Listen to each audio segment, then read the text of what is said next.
All right. Hello, everyone. So I'm here today with Eric, also known as Whiteblade, to talk about the meta that just released. Pretty recently, I put out a video talking about the ban list and my opinions on the ban list. This is going to be a bit more the two of us talking about what the new meta we anticipate is going to look like. And we're going to go through by faction, talk about decks we expect to do well, decks, people could maybe try, but we're a little bit more skeptical of. And just sort of our thoughts on side balance and speed and pacing of the format. So I guess at this point, I should introduce Eric properly. Hello, Eric. Thanks for coming on. Hi. No, nice to meet you. I'm Whiteblade. I played Netrunner fairly competitively. Had some good placements recently. I write articles for StimHack from time to time, and I am a co-host of the ShadowNet with Phil. Yeah, so Banlist dropped. It was a while because it was there's no Banlist after Worlds. So this was basically the same ban list we had since the fall, like right after Continentals in September when they banned Pad Tap and Rozeki, right? I believe so. Yeah, I'm actually trying to look up the date of that. Yeah, so there was basically a ban list after Continentals. They banned Pad Tap Rozeki, and then we had Worlds. And I think if you asked, people like Worlds was fun and people had good time at Worlds, and at the time the meta was really diverse. If you look at that top 16, like there's just a lot of weird stuff in there. I mean, I think the one thing is there's a lot of boat, which I think is true of all. Like Endurance is just played in basically every runner deck up until now. And then there's UK Nats. There was the Parhelion released, and then there was the CBI Invitational, which had I think it was like about 70 players.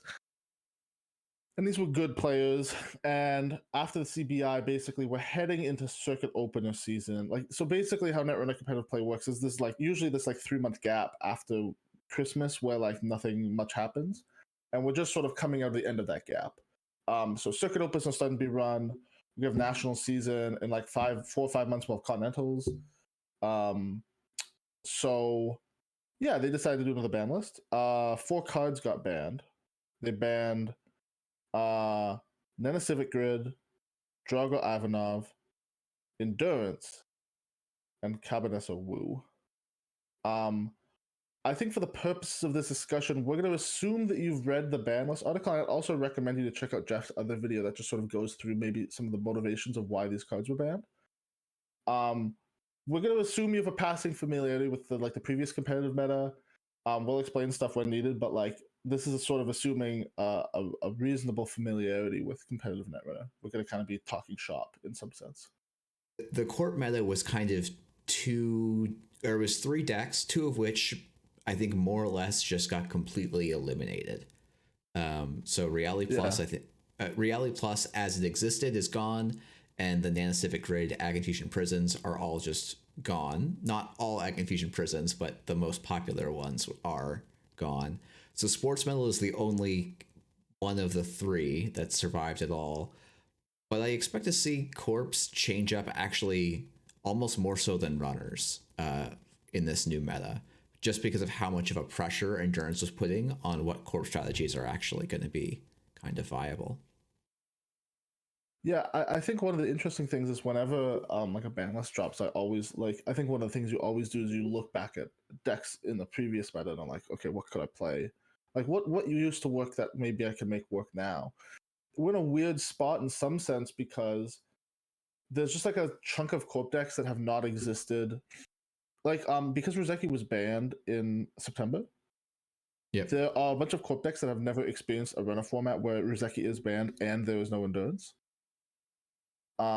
So I think there's a big question right now of what does the sort of long-term econ solutions look like for a lot of these runner decks? Can they keep up? And does no Rozeki plus no endurance mean that we can do some really grindy glacier decks? Does Acme get good? Acme, for example. Mm-hmm. Acme is just an archetype that wants to put a daily quest in the remote and take up a bunch of money and score it from behind a Nautic Void or play the 3/5 suite plus Echo Chamber. And 4-9 with Ruzeki is just like very good against that deck. Because the 4-9 player can essentially make 7 credits a turn by just click for credits. And even when Ruzeki was banned, Endurance was still getting through Endurance was like getting through like a free to play for no money. Yeah. Or an IP block or whatever. So yeah, I think that there is a lot of space. Like I think the corp side is really it's interesting because it's like more like corp cards got banned. Not more corp cards got banned, but like really core corp cards got banned. But I think the corp space looks more diverse on the face of it. The like reference decks we have for stuff that's like without corpse that don't have to deal with Roseki and don't have to deal with endurance is now at this point several sets out of date. So we're gonna have to look for potentially. I think probably in reality we'll see some corp shells come back that previously existed, but there's definitely the opportunity for at least some corps that kind of look a little different than they've looked in quite a while. Yeah, I think if you want to look at one card and sort of be like, well, where's the meta going to be? It's going to be endurance. I mean, endurance just sort of really defined the shape of competitive play. It also sort of defined what you can play on corp side. It just like warped ice suites. Like people were cutting gatekeepers. Yeah. Because and the Gatekeeper is like an insane ice. So like, Gatekeeper is one of the most wild ice ever printed. And like I think it's like fair, but it is like fair in a way where everyone knows it's a little bit unfair. Yeah. And so it's just like Gatekeeper's getting cut, and now you maybe can play through Gatekeeper again. I mean, that is so sick. Yeah. And just not get run over by endurance. I also think there's a lot more influence open on runner side. What that influence gets spent on, I think, is going to be a big question. But like, runners were kind of spending 10 influence on endurance and like not batting an eye, and it's a lot of influence to spend on tech cards if you want. You know, like if you can't find a good use for the influence, you might like Miss Bones, for example. It's just like Miss Bones is like one of those low-key cards that's absolutely busted, and just completely can turn matchups on its head. It's 2 influence, and I think you might play 2 copies of that. When we talk about runner side, I think there'll be a couple of cards that I expect to see splashed back and forth a lot, just as and there're going to be a lot of. I think there's a lot of econ/econ tech cards that you'll bring back and forth in the cross faction, because your 10th criminal card is maybe not as good as your first Anarchs shaper econ option kind of thing. And that's more where I expect to see influence go, because we've seen breakers get leveled out a lot. We've seen like multi-access get leveled out a lot. So, but I think I think the format's going to be fast. I think broadly is what I have, if I had to guess, because it's sort of like, like PD is kind of like a fast deck, I would argue. And one of the things of keeping PD down was endurance, and like now you don't have to play 3 next activation commands. You can just like literally cut those from faster or more consistent cards. You get slots back. I think PD in some sense is going to be a bit of a pace setter. It feels to me like if you're a corp deck, for example, in the format, you're gonna try to be very fast or very, very slow. Like runners have this like really powerful mid game where like once they get the econ online, and the breakers are just like really powerful, but then they can essentially just run out of money. I think that is a huge change to this format, is that like without Ruzeki, runner money is much more finite than it has been for several years, and we don't have like you're not excited as the runner to be like, oh, I'm going to use Smartware Distributor as my late game econ. That's so sick. And I think if you're a corp deck, like you want to be really slow, really fast. I think do you want to talk about? Well, maybe we should talk about Turbine at the end, like at the end of the runner set. Do you want to just talk about talk about the corp side decks? I was thinking, I was always gonna, when we started talking about Gatekeeper, let's throw to HB, right? So the first deck, and I think this deck won Worlds, and there's been a rotation since then, but it was still good in early endurance metas, it sort of fell out of favor as people got, I think, honestly better at exploiting endurance more. And in particular, Hoshipko kind of just has such a favored matchup that it kind of disappeared. But PD, I think, has a real plausible shot of being back now that the runner can't slap down on endurance and run through all their ice. And as you were mentioning earlier, while next activation command is a cool card, you'd much rather play just about anything else that can give you more tempo and gas to keep going. Yeah, I think in some senses, like if you want to look at, like, I would just take one of the words lists and cut the next activation commands and like slot something else in. Like it's the shell. So like basically, it doesn't want to play any of the Parhelion cards. The Parhelion cards for HB are like the rest of the harmonics and the Thule suite. It doesn't want to play those. So you're kind of playing this like post, like you're playing this like rotated, like nothing really rotated from the deck either. It's actually playing a lot of Flashpoint, Red Sands, and Null Signal cards. Yeah, the biggest loss is what has been Advanced Assembly Lines. That deck felt that quite a bit in a way that's like almost surprising for how innocuous that card kind of is. But that doesn't mean it's unreasonable. Like people have been running it long since that card is rotated, and there hasn't been any other major effects to the deck. I think there'll also just be a lot of people who play PD because it's a very heads-up Glacier deck. Like not Glacier deck, but like it's sort of like, I think in a lot of people's minds, like the platonic good of Netrunner decks. Yeah, it is kind of, I don't want to say overrepresented, but it's definitely played. Like, I think if you, for example, like told someone they could play like PE Grinder or PD, and they were of equal power level, in theory, like it would be a random, like you'd be 50-50 distribution in the player base. Like it wouldn't matter, right? Because like in some sense, like if the only thing we should care about is win rate, in this like dystopian hypothetical I've constructed, the only thing we care about is win rate. So in theory, like the population should distribute evenly amongst those decks. I think the reality is that people enjoy, like more people enjoy playing PD more. So if PD is relevant, you'll just see a lot of people bring, especially like I see this all the time. People who like don't play a lot of Netrunner love playing PD. Because it's like you got boomer old heads from like 2014 who like close their eyes and think they're playing ETF. And for new players, like PD was good in startup, and so like it's easy to understand like what the like PD I feel like is one of those decks that transfers really well from startup to standard. Yeah. And so I just think like you're gonna see a lot of it in Swiss, even if it just turns out to be middle of the road, because like people stopped playing it because it was actually just awful. But I think if it's like good, like if it's like middle, like if it's like a tier 2 corp deck, people are gonna play a bunch of it. Yeah, if you can get to 50% with it, I think people are going to pick it up, even if there's a 55, 60% corp out there. If it's like significantly harder to play, because PD is, do you have good Netrunner fundamentals? If you do, you can go a long way with it. Should we talk about maybe the next list down, the next deck we have down here, which is Asa? Every time we talk about Asa, I just think about like all those Asa games you lose because like R&D just leaks. Yeah, I mean, like, I'll just say, like, I think Asa has a lot of flexibility in it. I think I'm someone who loves to play PD, but in Asa, basically with the conceit being your remote's going to be less taxing and annoying to get into, but you exchange that for more tempo with fully operational and like non-click intensive assets. I think one person, it's a deck that doesn't often do very well at large events, so it's maybe a good reason to not be too high on it.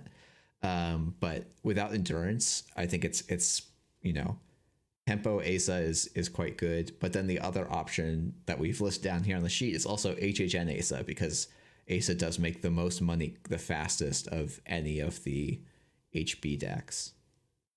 I do think Asa is kind of like PD with higher highs and lower lows. And man, those lows are bad. For sure. It's tough. It's so tough when like you get a pot. Like it feels to me like the Asa deck is also just sometimes fragile to a lot of weird like APOC is a big one where like the PD deck doesn't want to get APOC, but like the PD shell is for some reason so resilient that you can just like get APOC and build back. But as Asa, it's like okay, you get APOC and you're like, oh my god, this sucks, but like I can still push in the remote, and then you get APOC again, and then you're just like, actually, I can't win, because you only run like 14 ice in the deck. So, one of the things also about Asa I've been thinking about is there was that Keeling Clown Car Jinsei prison deck from CBI, right? Yeah, there was. Is that? I looked at that deck a lot, and I really had a question of like, this seems not good, but obviously it did well. Do you think it did well because people didn't understand what it was doing, or do you think it did well because it's like actually just good? I mean, look, my only reference for it is seeing 2 games on stream where it looked like the most foolish thing to make the cut in a field full of weird corp decks. Because we basically saw runners be like, okay, I'm going to save my pinhole threadings for Keeling and then single centrals and win. And you're just not going to see enough Keelings before they run out of pinholes, at least in that meta where every runner is on 3 pinholes, right?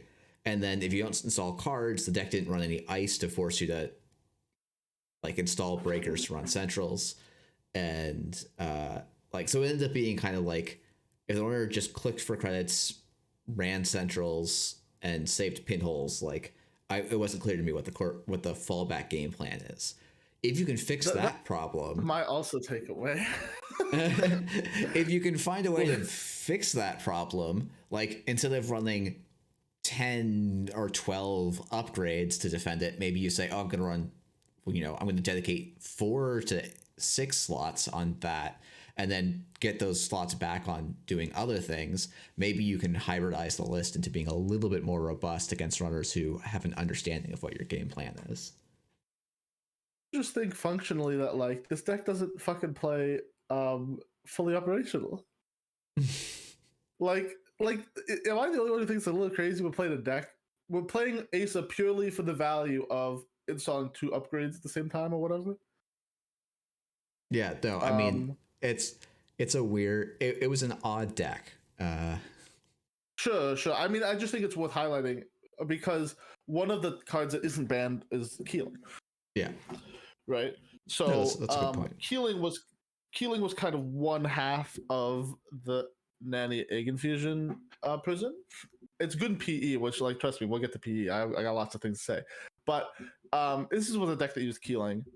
I think it's kind of like, now that the deck list is published, you probably shouldn't lose to this in the cut. You probably might lose to in Swiss. I think you're right. I think this is kind of like a check on how many pinholes you're still running.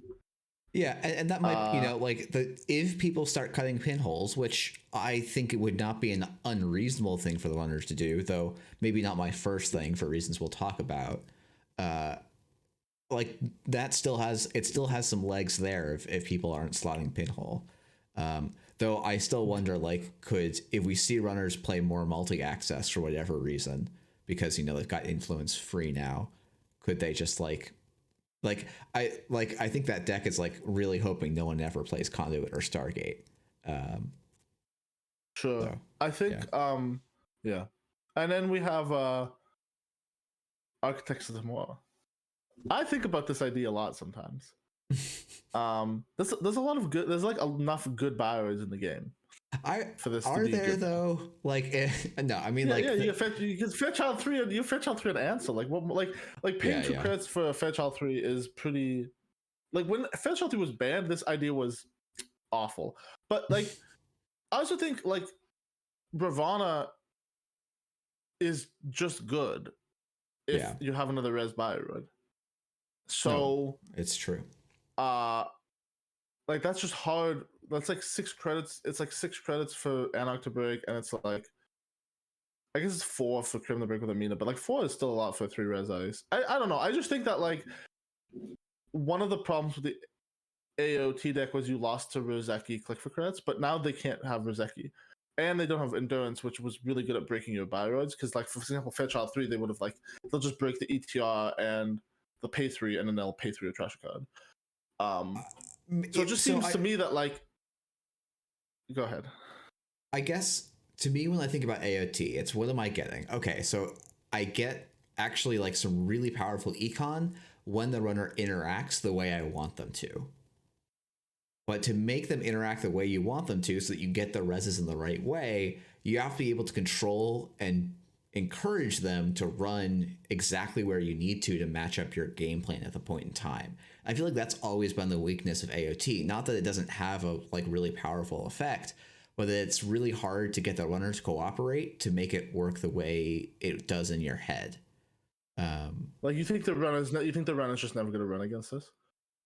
I think the runner is, at least when I play against AOT, I like try and make my runs more judiciously, and I'm like, okay, cool, everything's res. Now I can go ham and run. And then once they start putting ice down, you stop and think. And because you're stopping and thinking, you can click for the credits in those cases, and you just aren't PD. So you have to run more agendas, which then means it's often like it's harder to run a GFI, like an all 2-pointers plus GFI suite. So you end up being a little bit leakier, or you're running 5-3s, which like tend to be much, much harder to push and harder to have the Managar Skunkworks like full support kind of line up. So I want to play like 3 send a message, 3 Ikawa, and I think 2 bifurcations. Yeah. And then just splash for 3 daily quests and play like 30 turn AOT. I mean, hey, if APOC doesn't exist, I will say this loses the turbine. I'm conceding the turbine point. But it loses to turbine. I think it loses to smoke, and I think it loses to APOC. You don't. I don't. APOC's so bad at breaking Fairchild 3, dude. When you can sit on a fermenter for like 5 to 10 turns, I think it's fine. You think fermenter is ruining the meta? I agree. I just think that, I mean, I remember like Snarebears tried an AOT list after Uruzaki was first banned.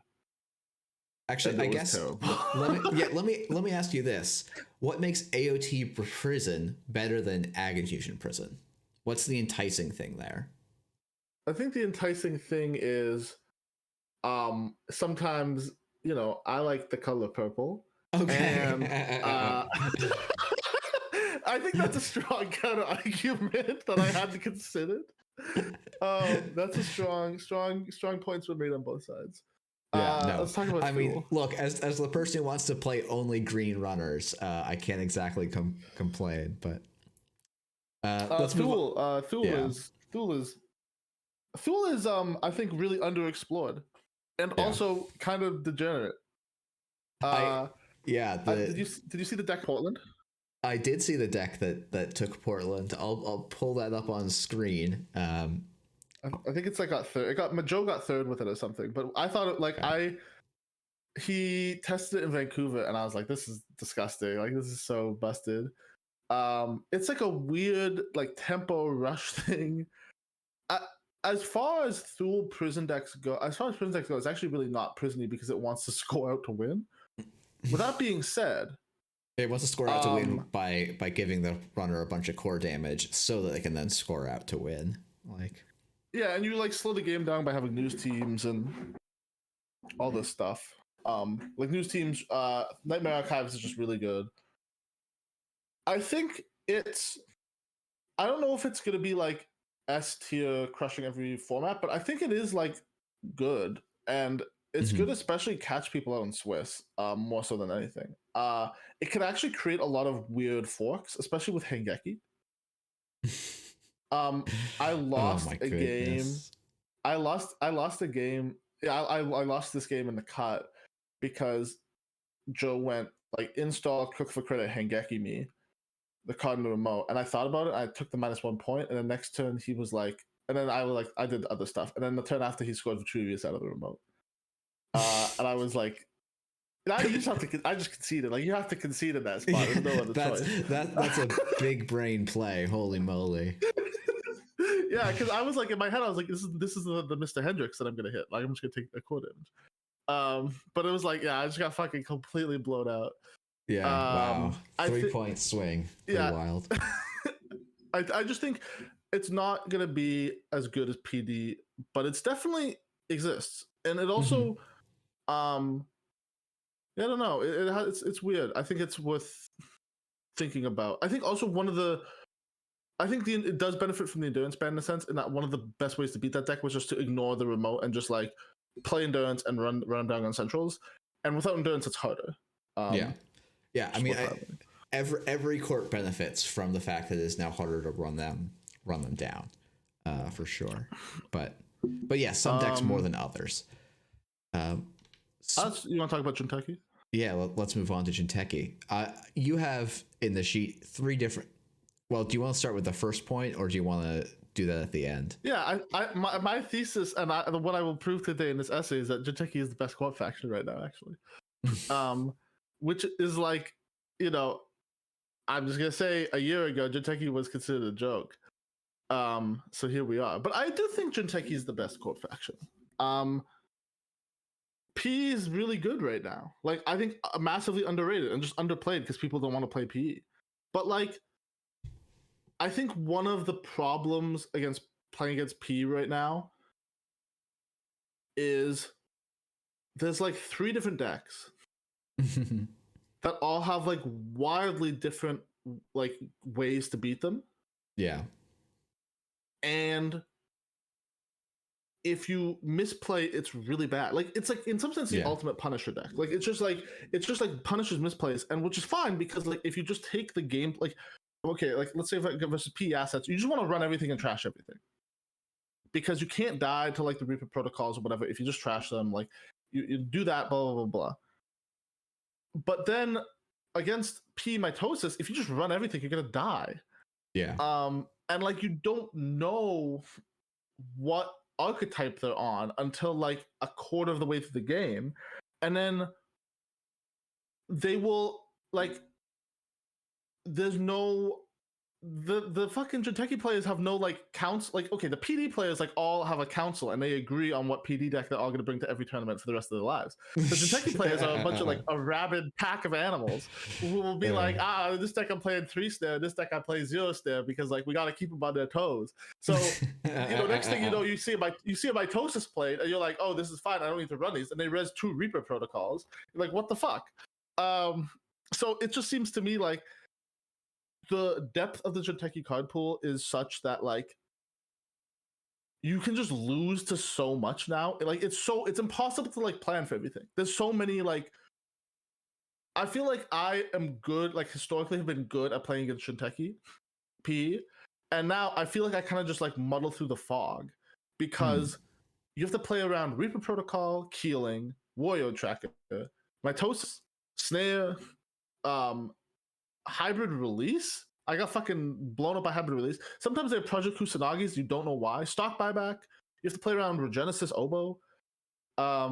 It's just too many tools. And the next thing you know, they have like 3 Anansi's res and oops, all grind. Like oops, we were a grinder deck the whole time. Like, I don't know. I think it's really good. I don't know if it's gonna win. I don't know if it's gonna win cuts, but it's fucking gonna smoke people in Swiss, in my view. Yeah, I gotta see how big the Baltic Nationals were, because it's deck of the week at the 10 moment. People. I'm gonna guess 10 people. That sounds not unreasonable. But Jinsei won the Baltic Nationals with a P grinder deck. Yeah, which is basically just Bridgman P from the previous meta. Yeah, I don't know. Everyone kind of just agreed to stop playing it, which I mean, thank God. I mean, Bridgman played it at UK Nats and just didn't do very well. Yeah. I think it's tricky because it's going to be. I always feel like all of these PE decks are. If you're once you see the list in the cut, I think it becomes a very different thing to pilot around. I think in Swiss they just seem like absolute killers. Like it is incredibly difficult to handle the diversity of different threats until you're like a good chunk of the way into the game, and you may have already made the wrong decision such that you're in a very difficult spot for the rest of the game if you read what type of personal evolution you're up against incorrectly. I think also, like, independent of the fact that like these decks have like wildly different game plans and we have to execute against them, like sometimes all the oboes are in the bottom of the deck and you just lose. Like, yeah, there's that too. Like, there's just sometimes the oboes don't show up, and it's like, oh my god. No, that is the worst part of the deck, or playing against. Yeah, it. so there's also like this like 15% of the time they just win because all your like, oh, it can be the other way around. Like your Anarch, all your breakers are on the bottom of your deck, so you have to draw your deck out to get to your breakers, and there's so much more free net damage in the game right now. Mm-hmm. So like anemone stings and Reaper protocols and snares, including the like, you just like as P you have to take like 20 odd net damage to like steal 7 points. Mm-hmm. And there's a 45 card deck, so like I don't know, it's hard. Like, it's really hard. I feel like before you like P would put down an ice on turn 1, you'd be like, I know what this is, and now it can be like, I feel like anything. Yeah, it could be a diviner or it could be an Anansi. Yeah. I mean, to be honest, I'm glad they're putting down ice at all. I do think that makes the game a little more interesting. But yeah, I mean, PEs, it's one of those ones where it's like people are going to bring it. It's hard to know how popular it's going to be because I think a lot of people sort of dislike the play style.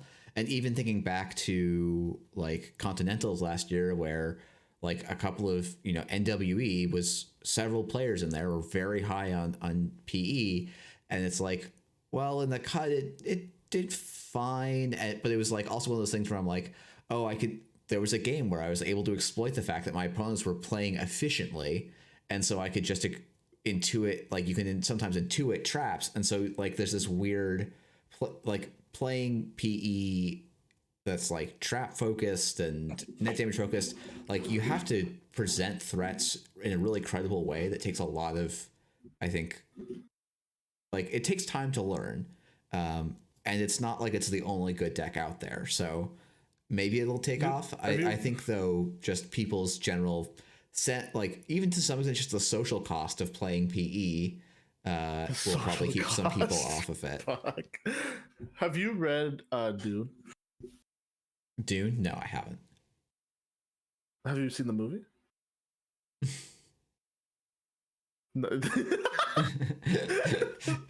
I've absorbed a lot of Dune through osmosis, but okay, so in Dune, the Bene Gesserit, which is like this like collection of like witches or whatever, has this like multi-year, like hundreds of years breeding program to create like the Messiah, basically, like the perfect human.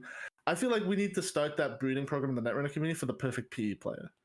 Like, just like the one who like they install the card and you can't know if it's a trap or not. We need to start that breeding program because the PE thing is also like, I think good players are scared to play PE because they don't like good players are scared of variance because they're full of themselves or whatever. Like, they feel like I would rather play PD, which has like a 51.25% win rate, and like versus like P mitosis, where like it may have a 55% win rate, but they're like, I'm afraid. I'm like, P is kind of like a bit of an emperor has no clothes situation. Yeah, I mean, I think the biggest thing is a lot of these PE decks, you feel like you're really reliant on your opponent making the wrong decision. Whereas something like PD, you can often feel like you can out muscle the other player and just say, no, I can definitively say that I can make this push, and like there's not a way realistically for my opponent to like get in and stay on tempo, and so I'll be able to leverage. This is such a fantasy. Do you realize how many PD games are won because the runner plays like a donkey? Like, a lot. Look, that wasn't my claim. I think that might be part of the psychological reason that if you had an equal win rate PE and an equal win rate PD, you're going to get a lot more people playing PD because they feel like it's in their control. But yeah, no, I mean, running is so many corp game plans right now are just crossing your fingers that at some point the runner is going to just make a completely boneheaded action from your perspective. Fortunately, Netrunner's hard, and hidden information, I think, often helps the corpse more than they're consciously aware of, because they know exactly what the runner should do, and the runner often doesn't. So, do you want to talk about egg infusion? Yeah. I think. Okay. I'm the only person who plays Loki Egg, maybe in the world. So I'm not gonna spend a lot of time discussing the deck because who cares? Like, I just think even if Loki Egg Infusion was good, no one would still play it. Like, I actually really believe that in my heart of hearts. Like, I couldn't convince the Snare Bears to play Loki Egg after Worlds. I don't think I'm gonna be able to convince, and they are, like, in some sense the most incentivized people to play this deck. Yeah. There is no amount of bargaining that I could do to convince, like, hey, I've been playing standard for like a year. Like, let me bring Egg Infusion Loki to my like locals. Like, it's just not gonna happen. So I'm not gonna spend. Short answer is Loki Egg is like actually not that good right now for a bunch of reasons. But one of my takeaways from playing a lot of Egg Infusion in the past year has been sometimes you just win because you're a bad Glacier deck. Yeah. Like, sometimes you win because it just sucks to break a lot of ice. And yeah, it sucks to, like, when the first Anansi gets rezzed, you just go, shoot, I just gotta break this forever now. Yeah, I think that there is perhaps some really grindy Egg Infusion Glacier deck out there that wants to be played. That is just like, it's like the deck that wins on turn 25 or whatever. I think there's actually a lot of defensive tools. I think Oboes plus Anemones plus Send a Message is a very good breaker suite. Is a good suite. People have asked, do I think? I don't think Egg Infusion Keeling works though at Nani Grid. Mm-hmm. Yeah, I think that's pretty reasonable. I think I mean, like, I think it will work in the sense that, like, it will beat people who are bad at Netrunner, but it's not like consistently good in a way that you want to bring to a tournament. I think one of the questions for me is whether Egg Infusion Glacier works or not. I don't know. Like, Daily Quest, you can just play Daily Quest and Egg Infusion. That seems fine. No, I think that there's lots of reasonable options, and people have been like, even during Loki Ag and Nanocific Ag, there were people just playing just Reg Glacier Ag Infusion and doing pretty well at the Circuit Breaker Invitational. They may have included Nanocific Grid. I don't remember if they did, but like, that deck has just continued to be really good. Like, if you are a good Glacier player, Ag Infusion is just a really, I want to say, expressive ID, even though it has a lot of weaknesses. Mostly, I would say, Jinteki card pool weaknesses, but I feel like the Jinteki card pool's gotten so much better, though. Like, it definitely has. Like, Jinteki used to be dog water, but now it's like actually okay. Yeah, I think their econ continues to be hybrid release is a big deal, right? Hybrid release is a big deal. Yeah, hybrid release is huge because now, as you were talking about with AOT, you can run an all 5/3 suite, but also include 2 2/1s and make it much easier. Like, that reducing the number of 5/3s you have to score to win is a huge deal. Yeah, you essentially have to do it twice. I also think that yeah, I don't know. Like, one of the things that people always used to do versus me was they'd break the Shiashi with two boat counters, the 2 net damage subs, and then just end the run, and that always made me sad. But they can't really do that anymore, and I think that's like meaningful. Yeah. Yeah, it'll be interesting to see how much that, like, I'll be interested to see people just go right back to like 3 copies of Botulus, 2 copies of Boomerang, and we're back to where we were in Gateway. But we'll see. I think there's also Restoring Humanity. All right, and that's all that needs to be said about Restoring Humanity. But I mean, I think that it is the only Jinteki ID that makes money currently. Yes. You really don't think it's good? I don't. I have not been impressed. Like, the amount of work you have to go through to drip for 1 credit a turn, it's just never seemed worth it to me. What do you? And like, you fucking Haunted Review does it for you. Like, isn't that just true? Yeah, and then you play against the Krim who's got Penny Shaver, and then you're like, oh, now I have to ice archives, and then like suddenly you res Okay. one ice protecting archives, and the entire econ advantage you gain is gone. But if you have a Bathymus there, then you're playing like Bathymus in your deck or Bathymus in your deck. Like I'm just saying that Del Signal gives us the cards. We got to play the cards that are given to us. Like one Bathy boy on archive. I don't even love this deck. I just think that Restoring Humanity is the best home for punitive out of Jinteki. Oh, okay. That's actually a really good argument. So, oh, how the tables have turned!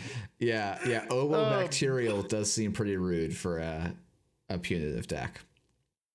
Yeah, I think it's anyway. Anyway, I think Jinteki is the best corp faction. You know, I will be proven wrong when everyone plays PD anyway. NBN. I will say the thing about NBN is it's so rough for them because in theory they were the faction that was like exploiting the endurance the most. Yeah. And now there's no endurance. So like, why play this faction anymore? I mean, the tag punishment is still a big deal, I think. And like when the runner can't Ozeki, you can try and outvalue them with assets to some extent, because I think you still have some good assets. Like the CTM, yeah. Like CTM's like just putting so many assets on the board. Yeah, and like we actually didn't put in the document, but NEH I think has put up like mostly in players that like play a ton of NEH and probably could port the deck into CTM, cutting 5 influence. I just think I just think the NBN players are going to be innocent victims of everyone playing 2 misbones now or whatever. I mean, yeah, that like just play like, Malia, easy. Just play Malia. Just draw Malia, put it on the board. They install Miss Bones, they make the run, and then you go, gotcha. And then they trash it, and you go, oh shoot, you can do it with the regular credit. Like, does Malia blank the unique part of the card or just the text box? Just the text box. Oh, that sucks. Okay. Anyway, I think like,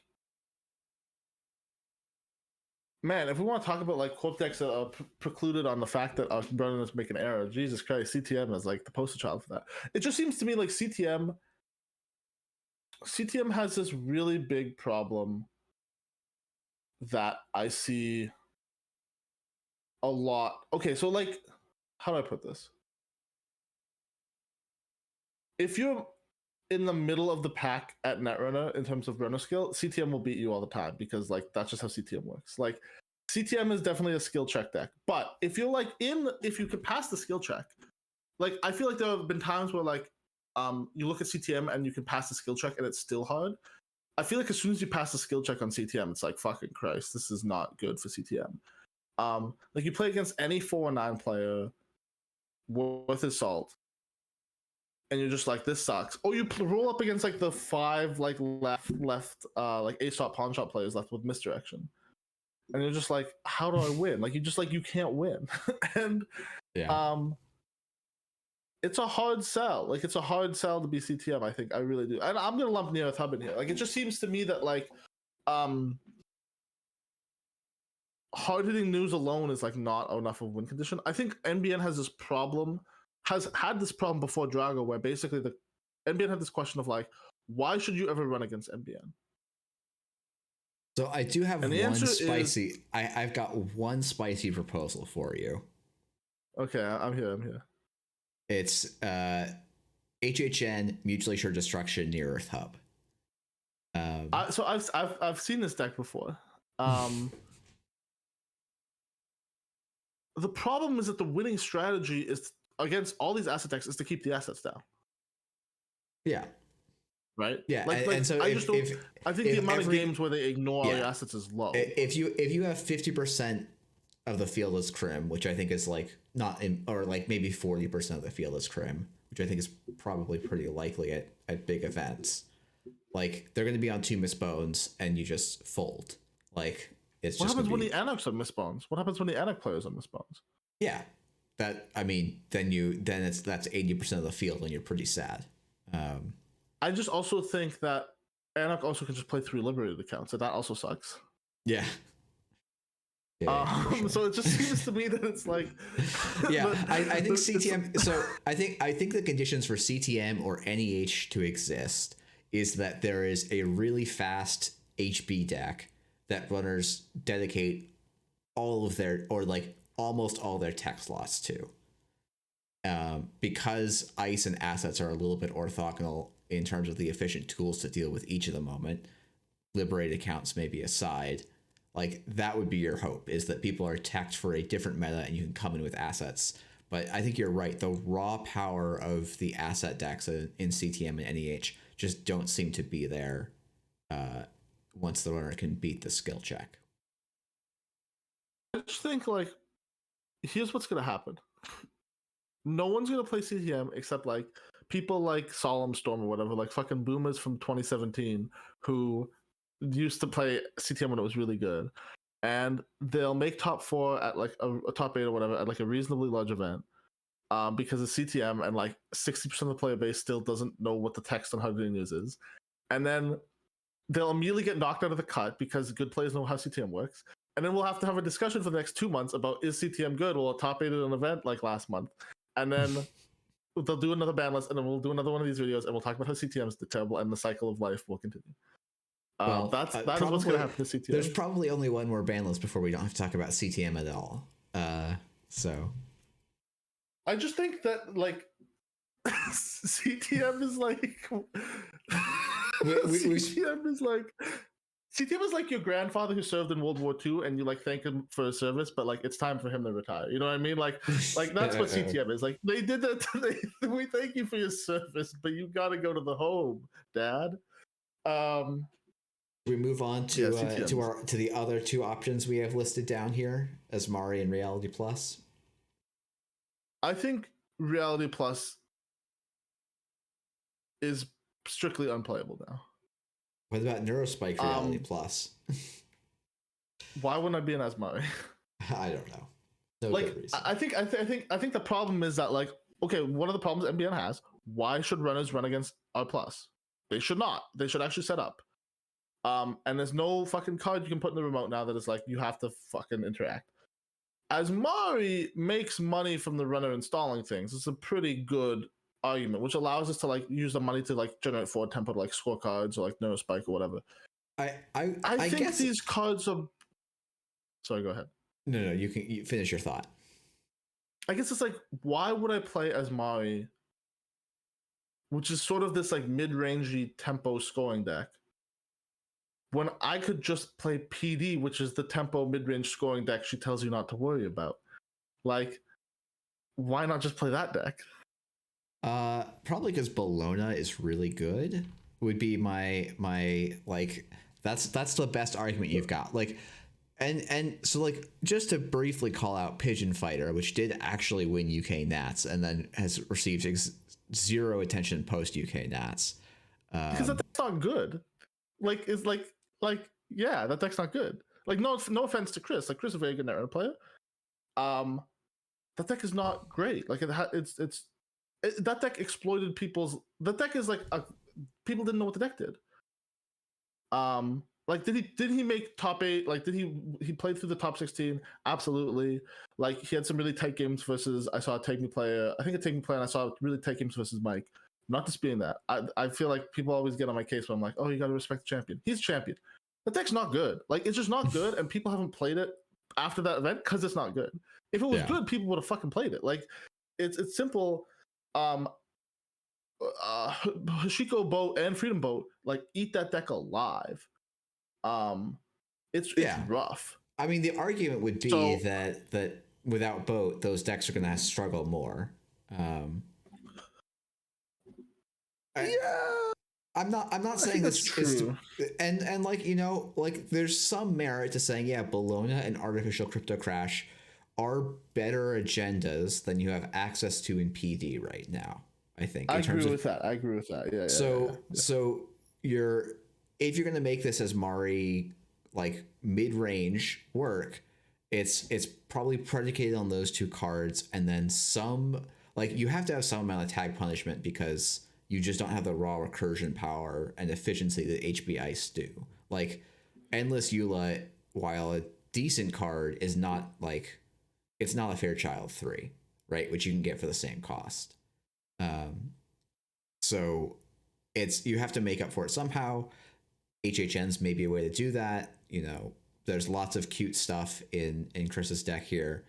I would be surprised if any Asmari list ended up being the top of the meta, especially because one thing I've noticed is like runner econ sources are more diverse. So just like I'm going to sit on event the whole game earns you less money than you would like it to. Sure. And doesn't hurt the runner quite as much as it used to. I think that I agree with your sort of like your thesis, which is that one of the reasons to play NBN is Bologna. Like, I think it's basically Bologna, Daily Business Show, the CTMID ability, and Hard Hitting News, and the Take Punishment faction are like the reasons to play NBN right now. Mm-hmm. I don't know if that's worth it. It's hard. I mean, like, I think some people also like to play yellow, right? And they will figure out a way to make yellow work the same way that I will always play ASA while it's standard legal. So yeah, I understand that. I think R plus is gonna be off the map. Asmari, I think we'll still see play. Yeah.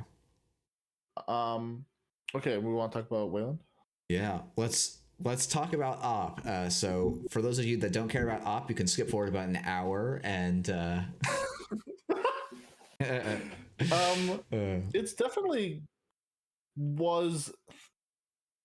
it was definitely like the deck for hipsters in the previous meta.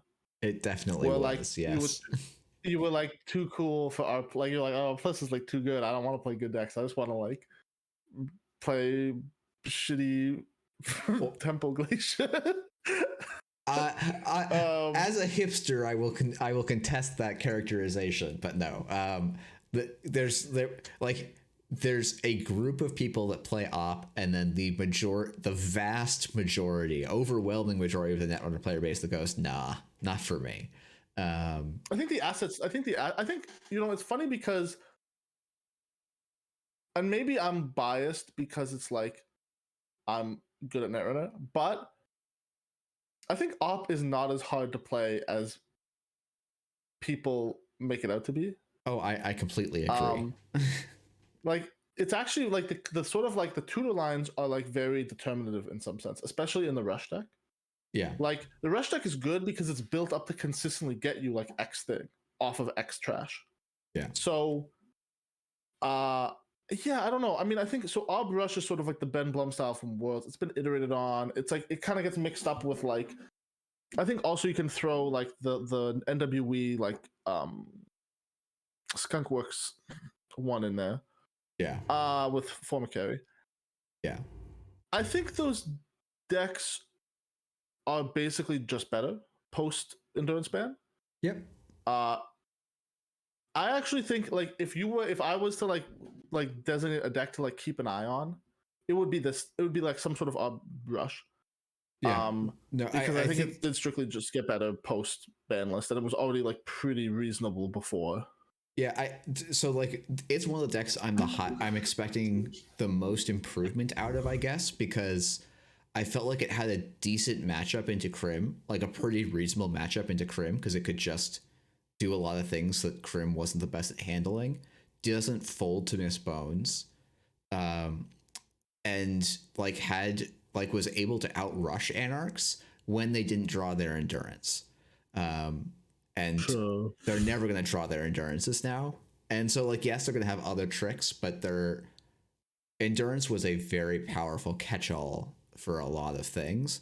And so I wouldn't be surprised to see Op Rush put up quite a bit more results than it did in the previous meta. And I do hope people try it out, because I think there's a lot of room to explore. And just to quickly go back, I think Op is very straightforward to play because you build your deck so that you're like, okay, what are the situations that are going to be trashing this card? Let's make sure I have a thing I'm grabbing for that. But that's like the deck building complexity. But when you're sitting at the table, like there's a handful of times where I stop and spend more than 10 seconds thinking about the card I'm going to grab. Most things I think sort of like high level ob play where you're like improvising is difficult. Like sort of like interfacing with really novel situations to like create edges is hard, but like you don't need to do that, especially when you're like learning the deck. And also, like, this is why deck buildings for losers get other people to build your decks for you. I think also it's worth noting to me that like some of the tools that like probably will be spent influence on, like Botulus and Boomerang, get stuffed really hard by border control in a way that the Endurance didn't. Because what you could do is you could go Endurance Archives, run the remote. There is a border control, they pop. You can just run back and spend your other 2 board counters on it. Yeah. Now you can't really do that. Which is like, because once you boomerang the border control, they'll just pop the board. You lose the boomerang, and they'll just go get like an afshot or something. Yeah. So, I think it's gonna be good. There's also the Mike's from Scotland, Mike, the asset deck that was doing really well. It was doing well. It was the bridge, like a bunch of people did well with it. Wasn't that a Drago kill combo though, for the most part? Well, so sure, it was a Drago kill combo, but like versions of Orb existed where you just like played Urban Renewals and tried to score an ASF, right? Before that, I mean, yes. Yeah, you're right. In the pre-Parhelion meta, Bridgman just did win. Brisbane did just win like Continentals with that deck. So yeah. I always felt like that asset opt list was really to me that felt kind of like a CTM thing where it was like it was a player skill check, and because the deck hadn't been around very long, people were failing that skill check a lot. But when the runner knew what they were like, what threats to respect, it was fairly shallow. And maybe with some more iterations, like at CBI, we saw like, oh, maybe putting in a few more oversight AI helps, but oversay that or overseer matrix. Overseer matrix, yeah. Overseer. This matrix, is overseer ratio right now. You're right.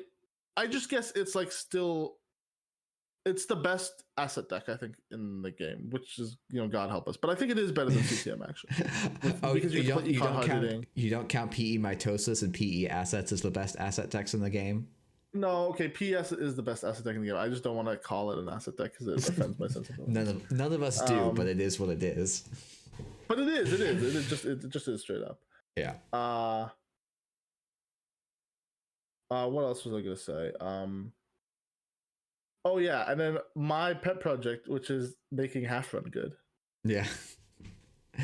Yeah. So I think for those of you who haven't seen this, just very quickly, Andre just put out a video of him doing this in startup, where you basically get the runner to run your server because you actually have, you have ways of making that happen. Then you pop a 3-cost thing, probably a virus, to your half run, blank their killer, and you do this while they're as they're like about to encounter a res Stavka, for example, and then the runner is very sad because they cannot break with that breaker, and they're probably not going to have access to any instant speed tools. I think one of the key parts here is so the Stavka is what you do initially, right? Yeah, but you play 3 Mavirus. And those 2 for the half runs as well. Mm-hmm. So I think, okay, so why would we ever do this? The answer of why we would do this is because with Endurance gone, people need to play real breakers again, and Rig Shooter looks more like a real thing. Yeah. Yeah, you could make a real Zato Rig Shooter list. Yeah. I don't think you need Zato. I actually think the plan is, so the question is okay, we want to never build a remote. We play the bad pub cards to get the 4 bad pub, and then we score out with a combination of hostiles, a 1 of Audacity, and regulatory captures. So the question of why does the runner ever run is because if we just play cards that make us bad pub, we get the 4 bad pub and we win the game. We also get to score hostile takeovers. the sort of answer of like the runner just sits back and does nothing isn't actually a good answer for them. How do you? And also like, I know you don't believe in this deck, but No. I just think that like it's doing something really powerful, and it's exploiting, like, it's never going to be like a meta defining deck, but I definitely think it's exploiting a niche. I think it's also worth highlighting that like half run actually has some pretty insane tech. So like, for example, half run turns off Botchos and Boomerang.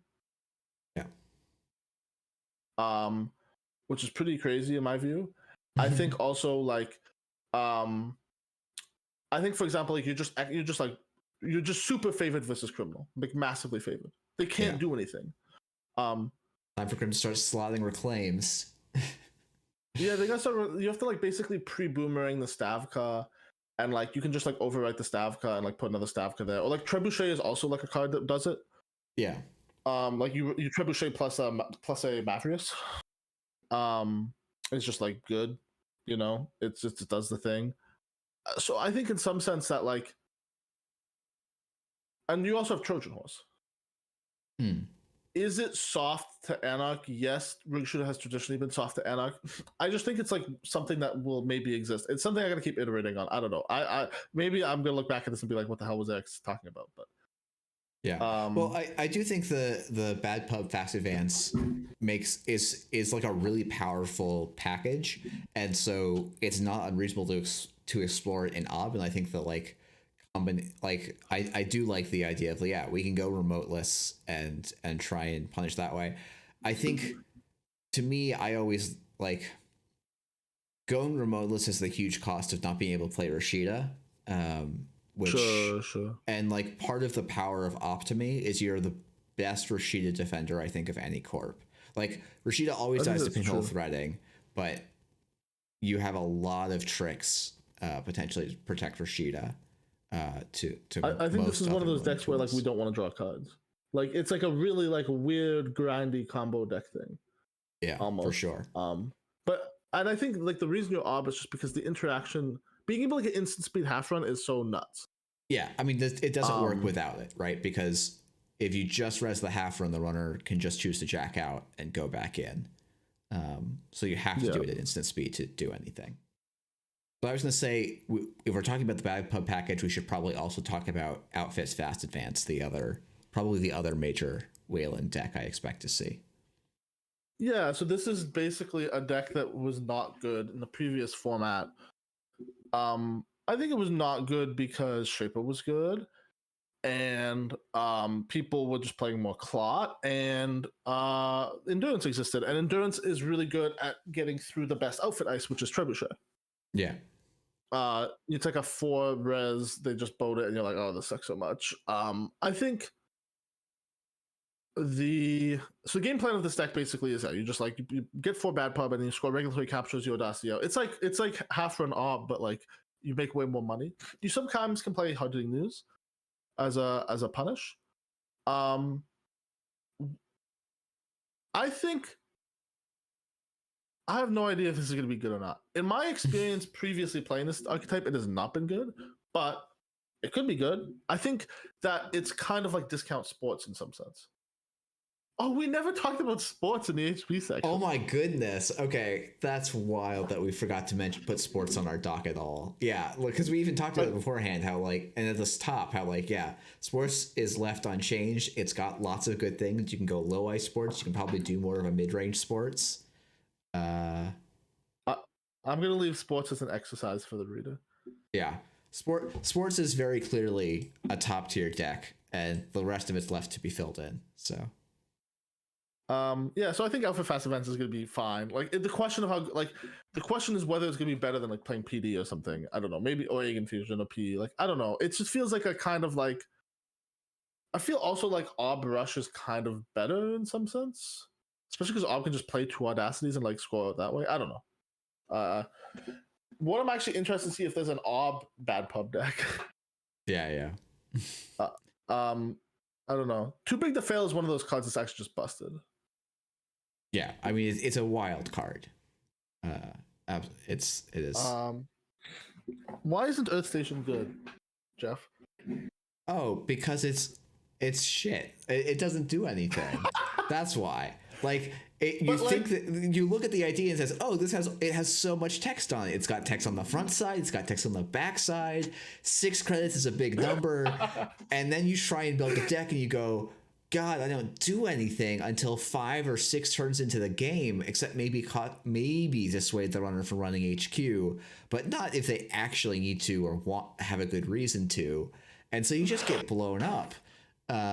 It's also the difficulty, like the fact that you struggle to play Spin Doctor in a lot of board states is like a nail in a coffin.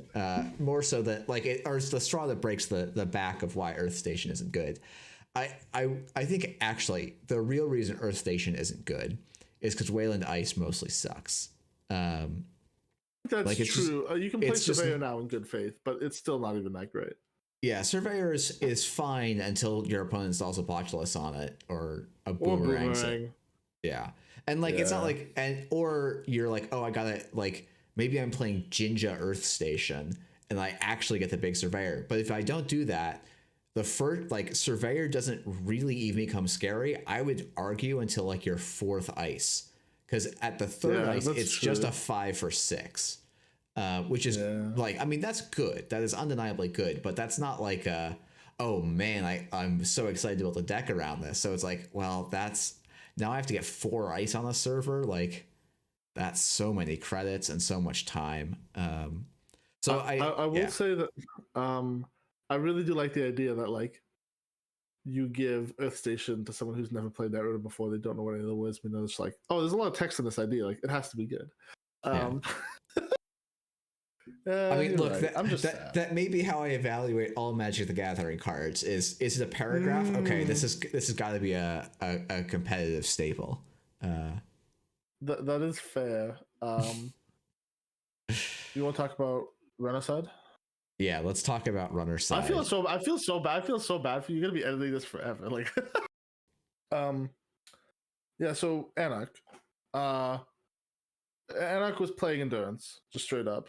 Yeah. In Hashiko, I would say argue the 2 big Anarch decks were Hashiko, and then if you were a Snare Bear, you played Freedom instead of Hashiko. And there was also a Puck Anarch. None of that has really changed, I think. I think you can still play Hashiko and it's fine. It's worse, but it's still fine. Yeah, I think you have to figure out, you probably have to run more Botuluses, though a lot of people are running both Endurance and Botulus and lots of Breakers, because Anarch has just, since Inject rotated, has had this persistent problem where they just lose to their Breaker. They somehow get all of their Black Orchestras in the bottom half of their deck and just lose. Yeah. And Endurance was a really good way to solve for that, along with some other problems, while Black Orchestra and MK Ultra are really good cards, they're also really bad long-term cards. You don't want to be playing a 20-turn game with Black Orchestra and MK Ultra as your primary breakers. So you have to come up with some kind of solution for that. I think it's really hard to play Freedom now because you were always kind of a bit slower than Hashiko. And I feel like this is a meta that's really going to emphasize speed. And also, Hashiko, Red Hashiko can just run 3 of all their breakers, right? Mm-hmm.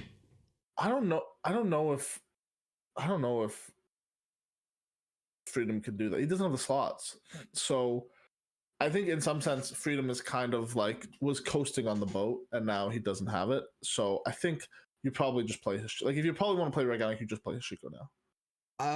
I think you're probably broadly right. I think it actually ends up it depends a little bit how combo-y I think the Corp side becomes, because we listed a lot of decks that want to play Audacity and Seamless, and so Freedom can get some actual pretty it's one of the things where Hoshiko's going to always give you this hyper consistent value, but sometimes if you're oh, I can just get in and snag the one card that the Corp can't do, that can be worth more than that clickless draw if you can set it up right. I don't know that Freedom's going to have the speed. There's a lot of issues with that, but I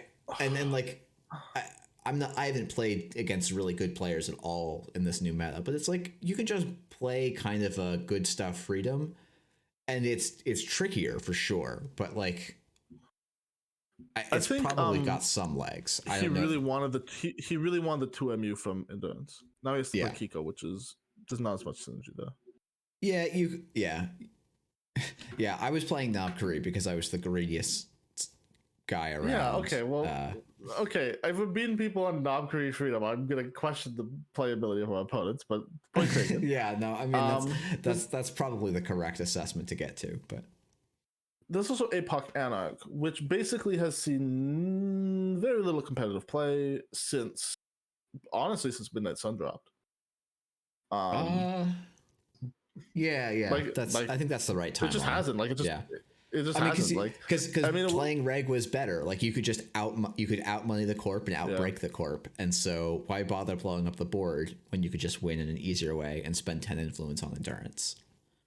I think also the asset decks got worse. So like like CTM is just like you can beat CTM with money now. There's no reason. Like ASA got worse. All these asset decks got worse. And also it just turns out that PD can survive like 2 APOCs. and I think also like in some sense you had R plus, which was really hard to APOC because of pings and fun houses, and you had A Confusion as a Metaforce, which is like the hardest deck to APOC.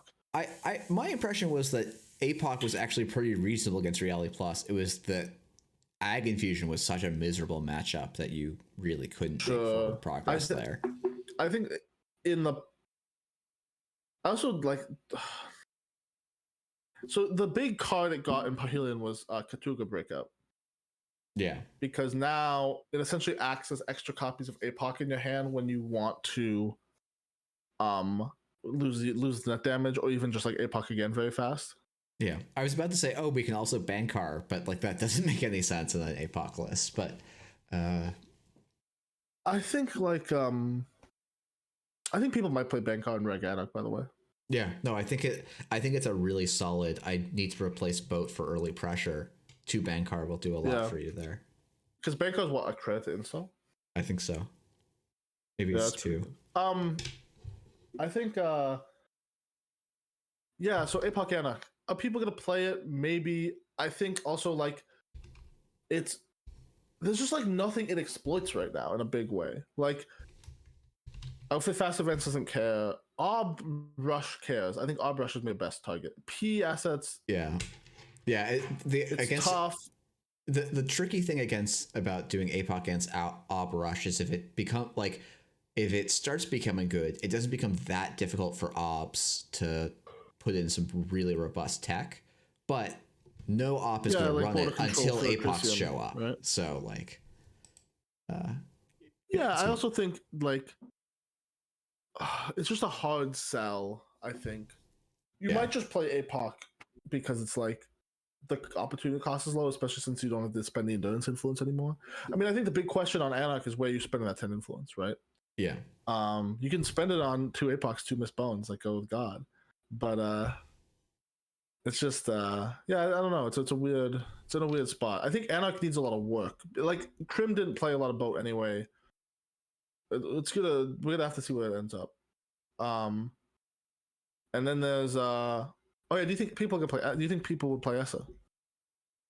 I didn't put that on the list, but I think people will try to make Essa work, and I felt like both. I mean, like I felt like the deck is pretty good, but like it had basically no way to beat Reality Plus except hope to get really, really lucky. Exactly. I think it's one of those runner decks that was really happy to see. Like all of the runner decks that had like really focused game plans are actually very happy to see R plus gone, because now they're not being attacked by it anymore. Yeah, they're not. Yeah, and they can like the idea I think behind the Essa list is like, yeah, Corp, you go do your game plan. I'm going to put you on a really harsh clock. I mean, one of the problems I have with Essa is like, how do you beat PE? I actually think you have a perfectly fine PE matchup. So what's the theory on that? Can you explain it to me? You can play your console, have 7 cards in your hand at all time, and then just run around like a monkey, face checking their stuff, and they can't really stop you.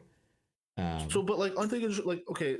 In my experience, when that kind of stuff happens, they just run you out of cards. Like if you don't see the Yobos, which sometimes you don't, because like the multi-access in that deck is probably Finality, right? I Or mean, you're playing Stargate. I'm playing Finality and Trishtushka because that's what I would do with that deck. But I don't know You that think you're everyone's. playing Isn't Trishtushka like 5 or 6 to play or something? It costs like 7 credits Yeah, to play yeah, like yeah. that? It's something like 20 credits to play. But I mean, the thing is, against PE, credits are usually not a particularly important resource. Like they're relevant, but like not. It's not an every credit. Like you're not going to be counting every missed click of credits throughout the game in a lot of cases. Like I guess it's like if I'm in that matchup, I would rather be Hashiko. Because the passive drawing a card is just very good. I agree that the passive drawing a card is very good. I think Essa can hurt the open, like maybe you're, like if you're playing time bombs, like there's a lot of tools that you have in the Essa list to punish weak centrals, and PE historically doesn't defend its centrals super robustly. I agree with that, but then my problem with the sabotaging is that like sometimes you sabotage a Sting and a Kusanagi in there. Yeah, so I mean, so your goal against PE is probably to mill them back. This is so miserable. I mean, sure, I understand. This is probably you're probably right though.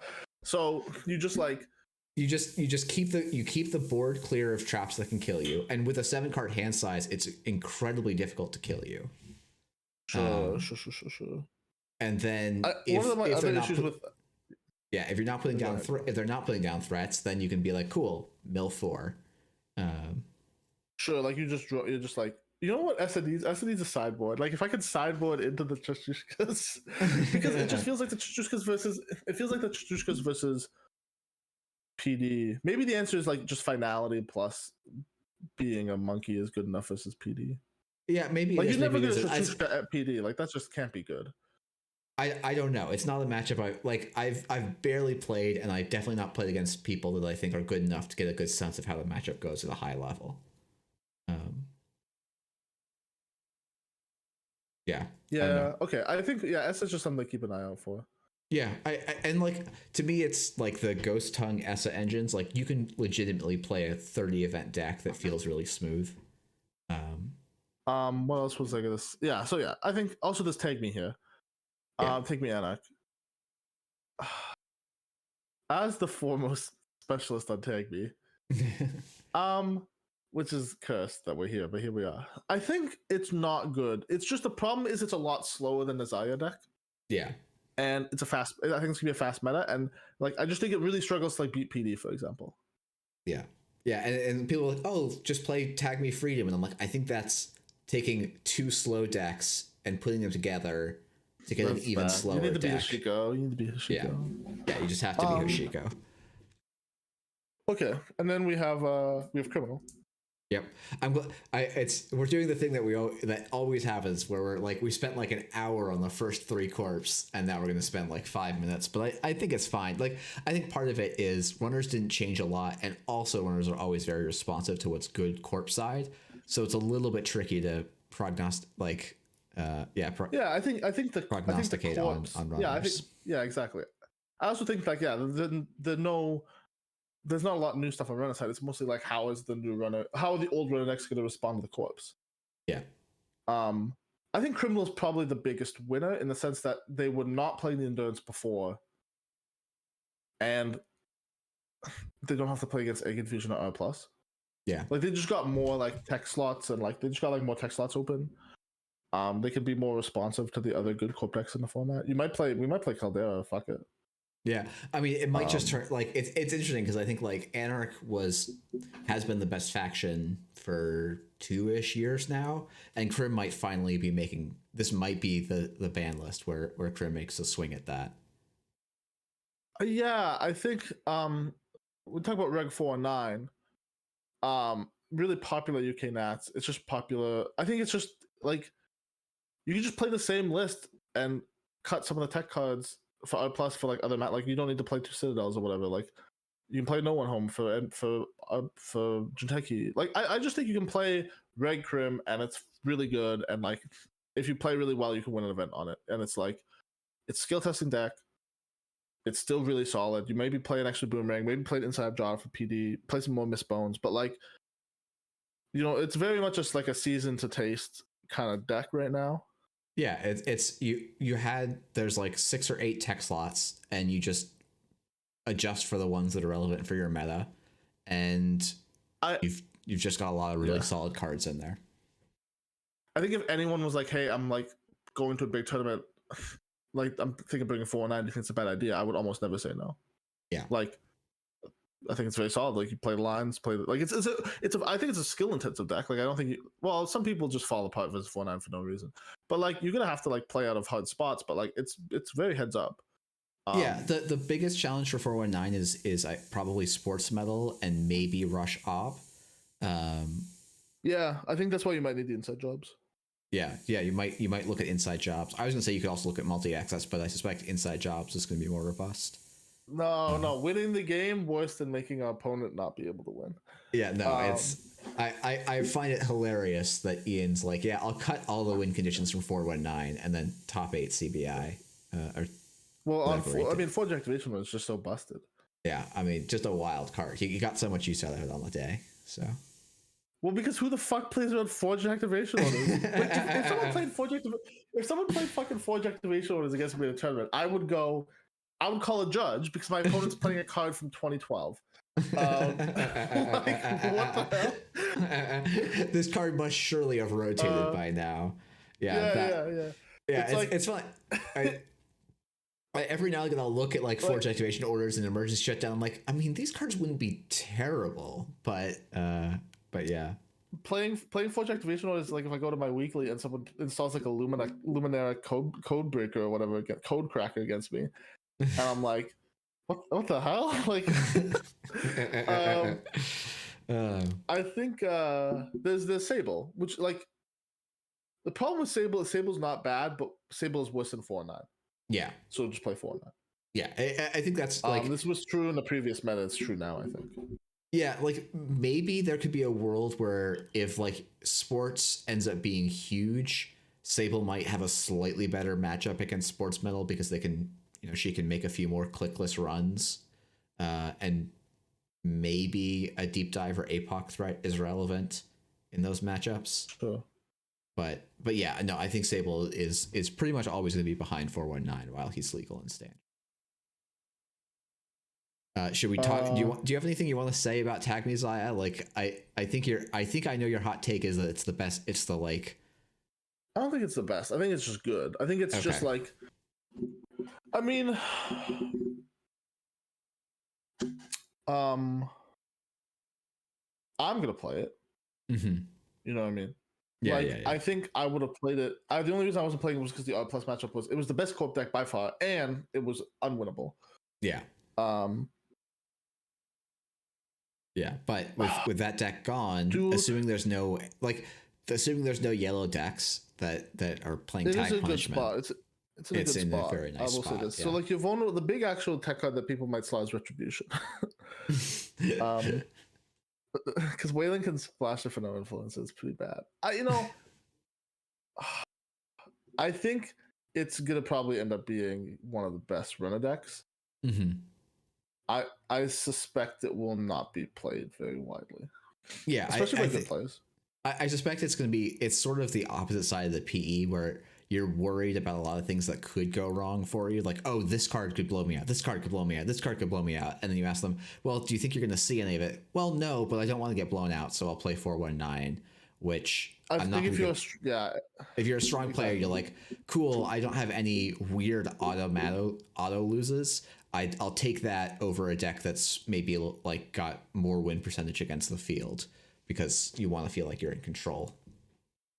I think one of the things that Take Me is going for is it absolutely fucking destroys PD. Yeah. Like, just runs it over. And it's really bad for PD. And there's not much they can do. So, yeah. I don't know. I mean, I'm going to play it. I'm going to love playing it. I think it's going to be good. I got basically I have another 6 months to play it in its highest power form because Obelisk is going to rotate when Flashpoint rotates. Yeah. So this is kind of like, I'm going to play it. I think it's really good. Yeah. I don't know. I'll probably post a list soonish of what I'm playing. Cool. Should And we the talk Shaper. about? Yeah, let's talk about Shaper. They're the worst. They're the most hit, right? I mean, they lost Ruzeki and they lost Endurance. Yeah. Yeah. And they lost Wu, which was arguably the best ID. But and the World Tree deck, which was their best deck. Yeah. So let's talk about World Tree at the end. Yeah. What is good in Shaper? Smoke is okay. Yeah, people keep telling me Smoke is good, and I feel like I'm like, even though I didn't go to 2019 Worlds, like the story of like 2019 World Smoke, it's gonna be everywhere, and then like it just was, I think, the worst performing runner ID by like a country mile. Like that's just burned in my head, and that's always going to be my skeptical brain when we go into Smoke, where like, yeah, it does one thing really well, which is break ice efficiently, but I don't think that's the question the meta's asking. You have to play After Image too. I mean, that's part of the breaking. I just think like, I think you also get access to SMC and Misdirection and Simulchip. Like you get access to like Enclaw. You get access to like essentially like what the Shaper faction's offering you is like all these silver bullets that are nice. And so many Smoke players don't play Clot. Like it's like every yeah, well, like fucking, I don't know. You can't fucking help brain rot, dude. Like some people are just poisoned. I think like you want to play Clot. I'm just gonna say it. Yeah. I also think I don't know if we'll be in a very silver bullety meta. I think we're actually going to be in a pretty heads up rush meta. Yeah. Whether Smoke is good there, I think is tough. I think the fact that you need 2 stealth cards for the After Image trigger is tough. I'm going to be honest and say I don't play a lot of Smoke. Yeah. Yeah, I haven't played a lot of Smoke in quite a while. In my lived experience, I beat Smoke all the time. Yeah, I mean that. I think that's the thing is like I don't feel like I've lost games against Smoke. Like I'm sure someone will be like, Jeff, your Smoke record or whatever. Like Smoke is a solid deck. It just doesn't feel like a deck that Corps lose to that often. But it will do really, like, in skilled players that play Smoke well, they'll feel really good while playing it and probably win quite a bit. But like I just don't see it doing a lot of damage at top tables still. I said the last time I played Smoke a lot, Temujin was still legal, and that was a deck. But so then we have Reg Lat, which is essentially Lat from before Midnight Sun, arguably, where you just pawn shop. It's just pawn shop Shaper. You think it's just yeah? I have a hard time believing pawn shop Shaper exists. Because I felt think like so. There's no reason to be in the faction anymore. Like, yeah, like Reaver Shop Wu was the only pawn shop deck that's existed since Haley rotated, and that deck relied on speed it takes so long for that engine to come online, and now it's just going to take even longer. And I don't think Lat can make up for the Reaver draw. Yeah, I agree with that. What about World Tree? I mean, this is one like. This is the thing where I think, like, in my video, I was like, yeah, like, it's a little bit weird because, like, I don't think anyone can play World Tree, but, like, maybe you can play. This is the one where I have the least idea of what this deck looks like. I don't know if you do it in Ayla. I don't know if you do it. I think you do it in Ayla. I think you play like 60 card Ayla. You think you can do it in 60 cards? Like in terms of finding the World Tree or in terms of winning the game? Yeah, finding the World Tree. Yeah, because it's like you have because you can run 3 SMC through World Tree. Mm-hmm. You're looking at play like Peace in Our Time, Sure Gamble. Yeah, sure. yeah. Like you play and then you just play like you play all the cards. You play the Sabadelias. You play the regular World Tree stuff, right? Yeah. Envy Ram lets you look at 6, put 4. Let me 1 second. Yeah, I think it's look at 6, keep 4. So it was 6, put 4. And then if you SMC a World Tree, it just hits. And then you have 5 and then another mulligan for 5. Yeah, that's true. So you have almost a 50% chance if you count SMC and World Tree as equally good hits, then you have almost a 50% chance to see it on the Ayla. And then let's see. Um, and if you miss on your redraw, you only have about a 40%, 45-ish. So like that's still a good, like you'll see it most games then, right? Because it's like I just think in some sense that we can like, and in the hands where we don't see that, we have like, we're just a ball of econ, right? Like we're just running sure gambles, VRcations, diesels, stone chips, harbingers. Yeah. Probably our main breakers in Golo, if I had to guess. No, sorry, you go and then you play the turbine cleaver suite. I think the biggest challenge with that is probably going to be in a rush meta when you can't grab Mayfly at instant speed. Your ability to contest remotes is going to be so bad for a long time. I agree with that. I agree with the Mayfly thing. Do you think that maybe we play Test Row? I guess you could try looking at something like maybe you play test run rejig to make this consistent. I don't know. I just think that I just think that World Tree is really fucking busted. Like there's just like I just think it's a mistake to give it all up. You know what I mean? Yeah. And so like I think that I don't know if it's gonna be S tier crushing the world. I just think that like it's gonna be a real deck.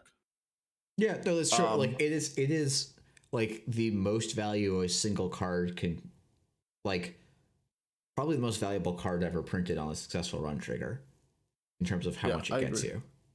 So like, yeah, people should work at it, for sure.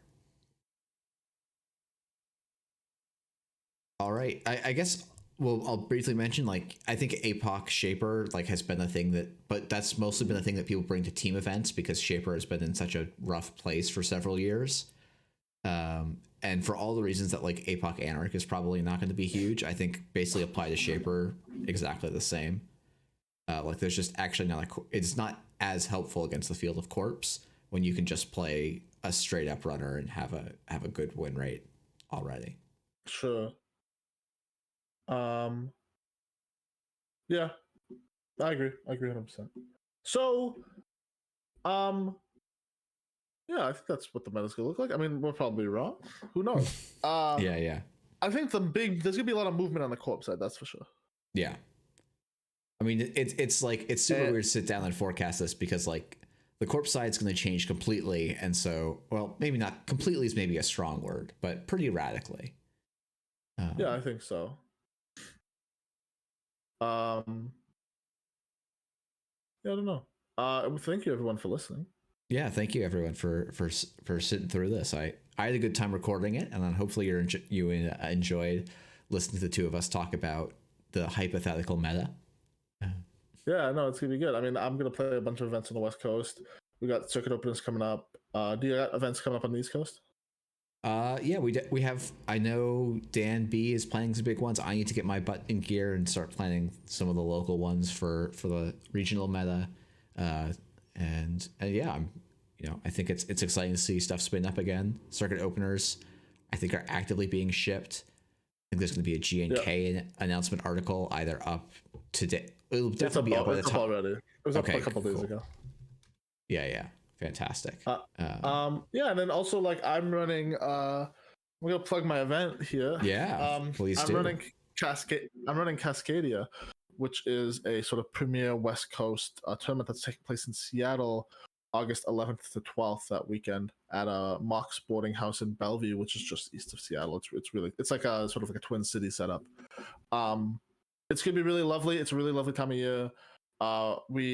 Mox has given us a lot of has really supported the community on this one. They've given us a lot of space to like commission stuff. We're gonna have Altouts commission. We're gonna run a big event. We're gonna have ideally someone come in and help us set up the stream, so we'll be streamed. And we're gonna look to apply for Continentals or Nationals, to like make it a big null signal event. We're gonna have a bunch of people flying in, a bunch of really good players. So yeah, it's a really good time. Well. It's yeah, but I don't know whether I have to still decide if I'm gonna ask you to judge or not. I feel like you want to play. I'll think about it for sure, but yeah, it's I know like I'm gonna ask people to judge and stuff, but it'll be a really fun time, and there's an ABR page up right now, and you can also register on the Mox Boarding House Bellevue site. Okay. Cool. Thanks so much for having me on, Jeff. Yeah, thanks so much for coming on, Eric, and thanks everyone for watching.